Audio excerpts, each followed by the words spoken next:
දන්නවද හොරණ තක්ෂිලාවට අවුරුදු 80යි. දැන් ලංකාවේ හැම පාසලකටම එක වගේ සම්පත් නැහැනේ. කන්නංගර මහත්මයා මධ්‍ය විද්‍යාල සංකල්පය හඳුන්වා දෙනවා. දැන් හොරණ කියලා කිව්වහම මිනිස්සුන්ට එකවර මතක් වෙන දේවල් කිහිපයයිනේ තියෙන්නේ. හොරණ කියලා කිව්වහම මිනිස්සුන්ට මතක් වෙන ප්‍රධානම දෙයක් තමයි රටේ මිනිස්සුන්ට හොරණ තක්ෂිලාවද කියන්නේ. අවුරුදු 80ක් පුරාවට පාසලක කීර්තිනාමය ගොඩනංවන්න කොටින්ම ඒ පාසලේ තියෙන ගහකොළ පවා කැපවීම කරනවා. ඒ පාසලේ තියෙන වැලි කැටවලට පවා මේ ඉතිහාසය අයිති. තවත් වසර 20කින් තක්ෂිලා මධ්‍ය විද්‍යාලයට අවුරුදු 100යි. ඉරහඳ වගේ විශ්වාසයි. තක්ෂිලා මධ්‍ය විද්‍යාලය එදාටත් අදටත් වඩා සාර්ථකව බැබලෙමින් අදටත් වඩා ජයග්‍රහීව ලංකා සමාජය තුළ විරාජමාන වෙමින් පැවතිය යුතුයි. දන්නවද ලංකාවේ මිශ්‍ර පාසල් අතර ඉහළම තැනක තියෙන මිශ්‍ර පාසලක් වෙන හොරණ තක්ෂිලා මධ්‍ය විද්‍යාලයට අදට අවුරුදු 80යි. 1946 මැයි 6 තමයි තක්ෂිලා මධ්‍ය විද්‍යාලය පිහිටවන්නේ. මම මේ කතා කරන්න ලෑස්ති වෙන්නේ ඉතිහාස කතාව ගැන නෙමෙයි. පාසලකට අවුරුදු 80ක් පිරෙනවා කියලා කියන්නේ ලොකු වැඩක්. දැන් හොරණ කියලා කිව්වහම මිනිස්සුන්ට එකවර මතක් වෙන දේවල් කිහිපයයිනේ තියෙන්නේ.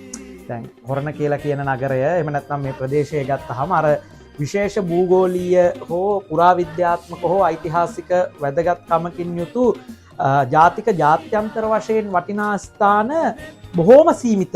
ඒ ඇඟිලි ගානක් විතරයි. තේම නැති තරම් වගේ තත්ත්වයක් තියෙනවා. දැන් උදාහරණයක් විදිහට අනුරාධපුරය කියලා කිව්වොත් මතක් වෙන දේවල් ගොඩක් තියෙනවා. මහනුවර කියලා කිව්වොත් මතක් වෙන දේවල් ගොඩක් තියෙනවා. පොළොන්නරුව කිව්වොත් ගාල්ල කිව්වොත් මතක් වෙන ඓතිහාසික පුරාවිද්‍යාත්මක ඒ වගේ දේවල් ගණනාවක් තියෙනවා. භූගෝල විද්‍යාත්මක ඒ විදිහට. හැබැයි හොරණ කියලා කිව්වහම මිනිස්සුන්ට මතක් වෙන දේවල් තියෙන්නේ බොහොම සීමිතයි. ඒ අතරින් හොරණ කියලා කිව්වහම මිනිස්සුන්ට මතක් වෙන ප්‍රධානම දෙයක් තමයි රටේ මිනිස්සුන්ට හොරණ තක්ෂිලාවද කියන්නේ. දැන් මට මතකයි අපි විශ්වවිද්‍යාලයේ ඉන්නකොට ලංකාවේ විවිධ ප්‍රදේශවල යාළුවෝ විවිධ ප්‍රදේශවල මිත්‍රයෝ හම්බ වෙනවා. ලංකාවේ 4 දිග්භාගෙම ළමයි විශ්වවිද්‍යාලයට එනවනේ. එතකොට අපි හැමෝම කතා කරනවා. කොහෙද කියලා කතා කරනකොට මේ හොරණ කියලා කිව්වහම තක්ෂිලාව කියලා කිව්වහම මේ හැමෝම දන්නවා. ඒ නිසා හොරණ කියන නම ලෝකයට ගෙනිච්ච පාසල් ගණනාවක් හොරණ තියෙනවා. ඒ අතරින් ප්‍රධානම පාසල වෙන්නේ හොරණ තක්ෂිලා මධ්‍ය විද්‍යාලය. ඉතින් අවුරුදු 80 පුරාවටම පාසලේ කීර්තිනාමය ගොඩනංවන්න මහන්සි වෙච්ච ශිෂ්‍යයෝ දහස් ගණනක්. මහන්සි වෙච්ච ගුරුවරු විදුහල්පතිවරු දහස් ගණනක් හේතු කරලා තියෙනවා. විශේෂයෙන් අවුරුදු 80ක් පුරාවට පාසලක කීර්තිනාමය ගොඩනංවන්න කොටින්ම ඒ පාසලේ තියෙන ගහකොළ පවා කැපවීම කරනවා.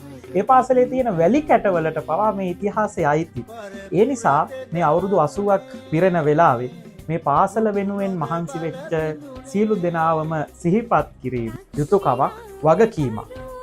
දැන් ලංකාවේ හැම පාසලකටම එක වගේ සම්පත් නැහැනේ. හැම පාසලකටම එකසේ භූමිය නෑ, එකසේ ගොඩනැගිලි නෑ, එකසේ පහසුකම් නෑ, එකසේ ශිෂ්‍ය ප්‍රමාණයන් සමාන නෑ. ගුරු විදුහල්පතිවරු ලංකාවේ හැම පාසලකටම එක වගේ නෑ. ඉතින් ඒ වගේ සම්පත් බෙදීමේ විෂමතාවන් පාසල් අතර තියෙනවා. ඔය කන්නංගර මහත්මයා CWW කන්නංගර මහත්මයා මධ්‍ය විද්‍යාල සංකල්පය හඳුන්වා දෙනවා. විශේෂයෙන් ප්‍රාදේශීය වශයෙන් මධ්‍ය විද්‍යාල නමින් විද්‍යාල පිහිටවලා ඒවට අර අවශ්‍ය භෞතික සම්පත් සහ මානව සම්පත් ලබා දීලා CWW කන්නංගර මහත්මයාගේ මධ්‍ය විද්‍යාල සංකල්පය යටතේ තමයි එතකොට තක්ෂිලා මධ්‍ය විද්‍යාලයත් බිහි වෙන්නේ. අද වන විට කළුතර දිස්ත්‍රික්කයේ පාසල් අතර සියලුම භෞතික සම්පත් වලින් පරිපූර්ණ පාසලක් බවට තක්ෂිලා මධ්‍ය විද්‍යාලය පත් වෙලා තිබෙනවා. ඉතින් ඒක සමස්ත රටේම මේ ප්‍රදේශයේම ජයග්‍රහණයක්.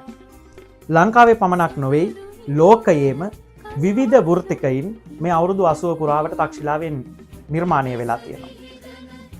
සියලුම ශාස්ත්‍රවල සියලුම වෘත්තීය තලයන් වල කටයුතු කරන අපි ගත්තොත් අපේ රටේ ඒ වගේමයි වෙනත් රටවල ඉහළ සමාජ තරාතිරම් හොබවන සිය ගණනක් දහස් ගණනක් මේ පාසල තුලින් මේ අවුරුදු 80ට බිහි වෙලා තිබෙනවා. ලංකාවේ ක්‍රීඩාවට, ලංකාවේ අනිකුත් විශේෂයෙන් අධ්‍යාපන ශාස්ත්‍රයට, ලංකාවේ විශ්වවිද්‍යාල පද්ධතියට බුද්ධිමතුන් ශාස්ත්‍රඥයින් දහස් ගණනක් මේ පාසල් පත්වෙන් මේ අවුරුදු 80 පුරාවට බිහි වෙලා තියෙනවා. තවත් වසර 20කින් තක්ෂිලා මධ්‍ය විද්‍යාලයට අවුරුදු 100යි. එදාට අද අවුරුදු 80 සමරන බොහෝ දෙනා ජීවතුන් අතර ඉඳීවි, ඇතැම් අය ජීවතුන් අතර නොසිටීවි.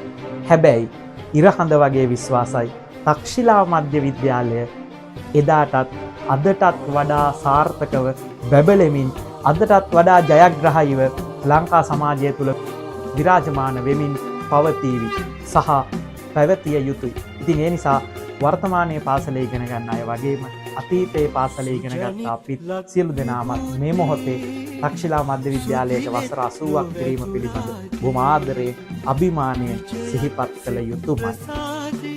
නොමියෙත් අප්‍රමාදී විදුනෙත් තක්ෂිලා විදුසිට